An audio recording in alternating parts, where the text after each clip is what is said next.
Hello, thanks for joining. This is Tanya from itstheperfectspot.com, where we help you sell your home for the most amount of money in the least amount of time and the least amount of hassle. All right, so what I want you to hear me today is I'm going to talk about a cost versus value report. This just came out for 2013, and I'd love to share those statistics with you. If you're looking for the full report, it's about 9 pages, or even just that one-page summary. Shoot me an email. Go to my website, www.itstheperfectspot.com, and you'll find my email and contact information there, and I will be happy to send you a link or a PDF of the entire report, or just that one-page summary to show you really when you're selling your house, or even if you just bought your house, wanting to know where you get your most amount of money back. What's your best return on your investment, as we like to know? Where is it best to spend your money? Particularly when you're selling, I know people are a lot more choosy where they put their money because, number one, they're not going to be there to enjoy it if they're getting it ready to sell to put on the market. So a couple of things I want to just go ahead and highlight right now. The first seems to be replacing the exterior siding. If you have siding, that old LP fiberboard siding, it's best to go ahead and replace it. And if you're doing kind of a mid-range replacement, going ahead and putting vinyl in, you're going to look at about a 79-80% return on your investment. That's pretty good.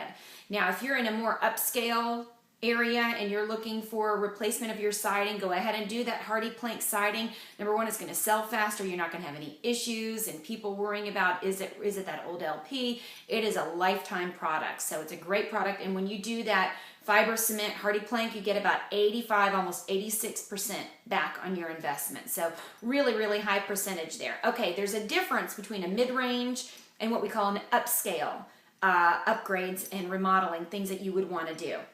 So number one, in the mid-range, replacement of your vinyl siding to something new. The second one is going to be an attic bedroom. Go ahead and remodel that attic bedroom. If you've got that space, you're going to get about 75% back on your investment. Third and fourth kind of go hand in hand. It's only about a 3% difference.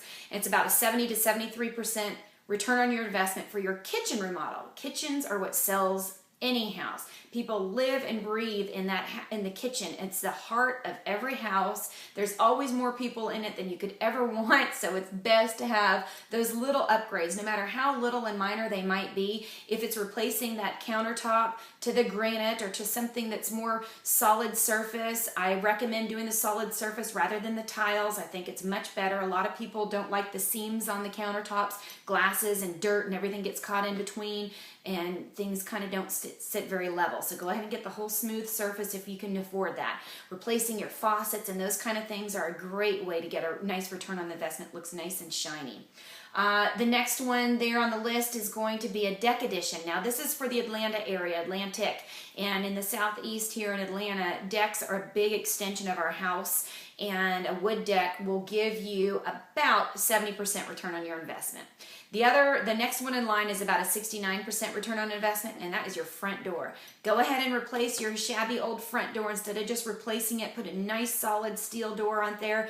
You're going to look at a really nice, number one, it's curb appeal, and number two, the locks will be nice and fresh, and everything will look really, really nice, and it sets the stage for when those folks open that door of what's to expect on the inside. I myself need a new door on my front, so I'm looking at what to do myself. Now let's move down to the upscale renovations and where you would spend your money. Again, number one, about 85, almost 86% is just siding replacement. Number two is your garage door. You're going to get about 68% back. It's a big deal, guys. Don't sit there with those warped garage doors. You can really make them look, the whole house changes by the appearance of your garage door. Vinyl siding, if you replace that, you're looking at about a 65, 66% when you're talking a mid-range versus an upscale.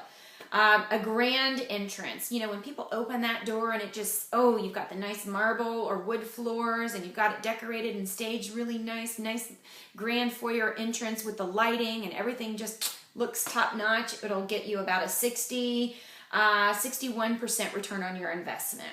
And then again, the kitchen remodel, it's always a big deal. You're going to get only about a 60% return if you're doing an upscale kitchen remodel. You're only going to get it 60% back in your pocket. So just know that kitchens, you can do a little bit. Like I mentioned, the above, you would get about a 70%. I'm doing a minor mid-level kitchen upgrade. So keep that in mind. In window replacement, whether you're doing vinyl or whether you're doing wood, you get about 59 to 60% return on your investment. Windows are always a big deal. We lose so much heat and energy through those windows that when people are coming through and they're looking at a house that's had the windows replaced versus one that hasn't, you're going to get more money in your pocket and it'll sell faster. Because the buyers, it's a perceived value and it's a perceived cost that they don't want to spend when they purchase that new house. All right, I hope you found this helpful. If you would like your own copy, remember, go visit me on the web, www.itstheperfectspot.com, right there. There's the address. Come visit me and share this. Share this with your friends, tweet it, Facebook it, whatever you need to do to get the word out. I'll be happy to share this report with any of you. So nobody is spending money in areas that they're not going to get a big ROI. That's what we're all looking for, is a good return on our investment. I hope you found this helpful. Have a great day. Thanks for joining me. Bye-bye.